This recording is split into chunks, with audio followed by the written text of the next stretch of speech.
Einstein gravity tensor is a total useless mathematical tool to calculate anything. You can't calculate nothing with this. Yesterday I say, okay, I will take this tensor, I will apply this mathematical tool, and I will calculate the gravity force on the Earth's surface, the gravity force were going in the center, and the gravity force when going away from the center. With this mathematical tool, Einstein gravity tensor, you can't calculate anything. It's totally useless.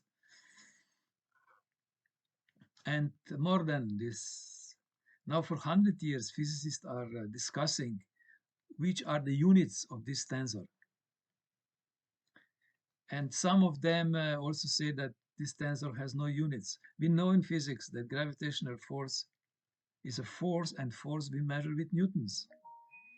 So I think it is time that somehow we go ahead, that this curvature of space actually is belongs to the history of physics, and that we acknowledge that gravity is carried by the variable energy density of superfluid space, which with the old name we call it ether. Ether was proved by Fizau experiment, because he proved that when the light is moving through the moving water, the velocity of light is increasing. Why is it increasing?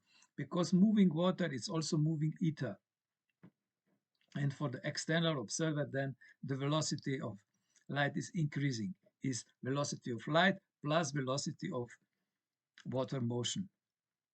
Sagnac experiment is also proving existence of ether, because when the interferometer is rotating and light is moving in the direction of rotation, the phase shift happen. Why? Because light has added velocity.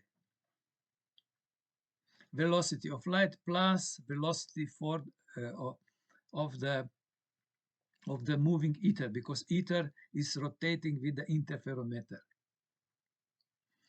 And when the light is moving in the opposite direction that interferometer is rotating, then the velocity of light is light minus velocity of ether.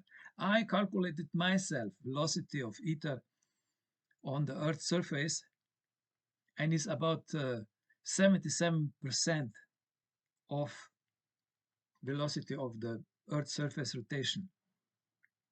Now, I have an idea to prove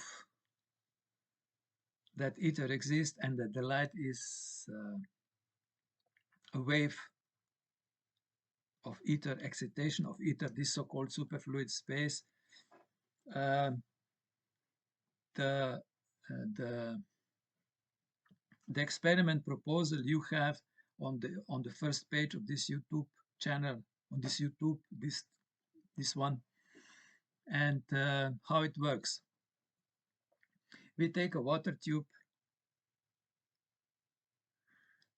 and in this, above the water tube, we have two sensors, the source of light and the receiver of light, and also in the water tube we have the same two tensors at the same distance, and in the water these two tensors are closed in the small tube, so the light will move in the air as above the tube.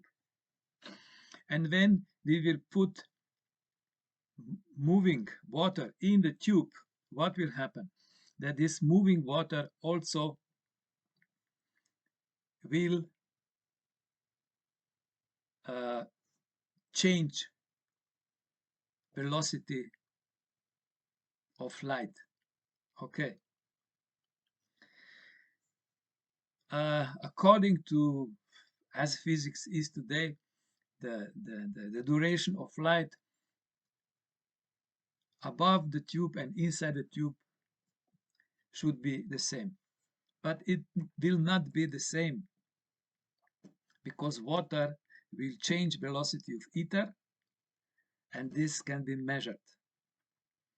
The detailed description of the experiment is on my Zenodo preprint.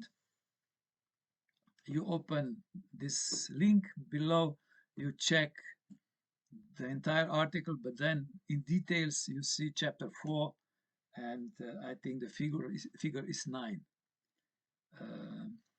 Thank you very much for your attention.